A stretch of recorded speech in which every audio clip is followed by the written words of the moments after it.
Hello friends, welcome to easy notes for you online study channel. आप सबके अपने YouTube channel पे आप सभी का बहुत बहुत स्वागत है। फ्रेंड्स, यूजीसी नेट का एग्ज़ाम 6 दिसंबर से स्टार्ट हो गया, लेकिन यहाँ पर सबसे ज़्यादा प्रॉब्लम क्या आ रही है कि इस बार जो आपको एग्ज़ाम का पैटर्न देखने को मिल रहा है वो पहले से थोड़ा अलग है। पहले से अलग इन द सेंस कि कैलकुलेटिव तो है, DI के क्वेश्चन जो प्रीवियस ईयर क्वेश्चन में पूछे गए उससे मिलते जुलते तो हैं, लेकिन बहुत ज़्यादा टाइम कंज्यूमिंग है। उसके अलावा जो टीचिंग एप्टीट्यूड है, रिसर्च एप्टीट्यूड, बच्चे बता ही नहीं पा रहे हैं कि एक्चुअली इन्होंने कहाँ से क्या टॉपिक डाला है।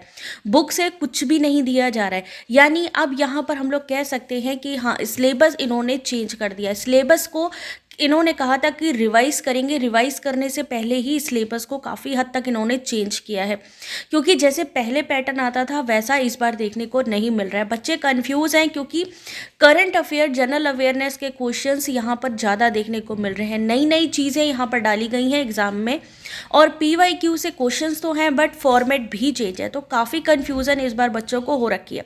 ऐसे में क्या कहा जा सकता है उनसे कि कहाँ से आप टॉपिक पढ़े? तो गाइस, इस समय बिल्कुल भी पैनिक करने का टाइम नहीं है।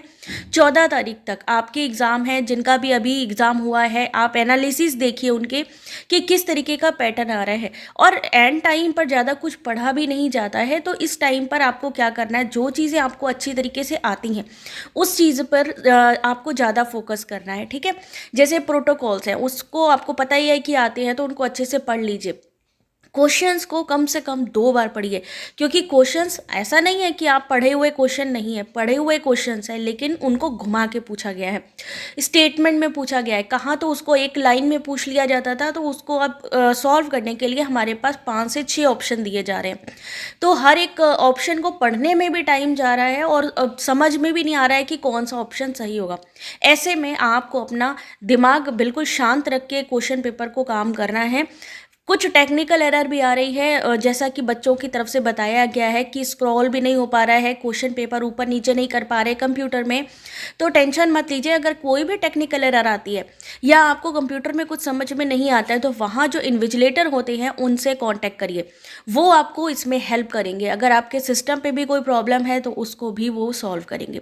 तो परेशान मत होइए, जितनी चीज़ें आपको आती हैं वो काफ़ी हैं, ठीक है। और बाकी यस, ये बिल्कुल है कि पहले क्या होता था, रट्टाफिकेशन होता था, अब रट्टाफिकेशन नहीं, एप्टीट्यूड टेस्ट है।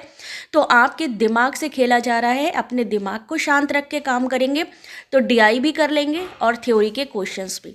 ऑल द वेरी बेस्ट जिनके एग्ज़ाम आने वाले हैं। बिल्कुल मत डरिए कोई भी एनालिसिस देख के, क्योंकि एग्जैक्ट क्वेश्चन किसी को याद नहीं है, क्योंकि क्वेश्चंस की जो ऑप्शन है वो 5 से 10 ऑप्शन है। तो क्वेश्चन याद रखें कि क्वेश्चन को सॉल्व करें, ये बहुत बड़ा चैलेंज है आज इस समय कैंडिडेट्स के लिए। तो एनालिसिस पर ध्यान दीजिए कि हाँ, क्या क्वेश्चन आ रहे हैं, लेकिन उस चीज़ के लिए आप लोग परेशान मत होइए कि मेरा एग्ज़ाम कैसे होगा, ठीक है। बाकी सारी चीज़ें कवर हैं, बस शांत मन से पेपर करिए।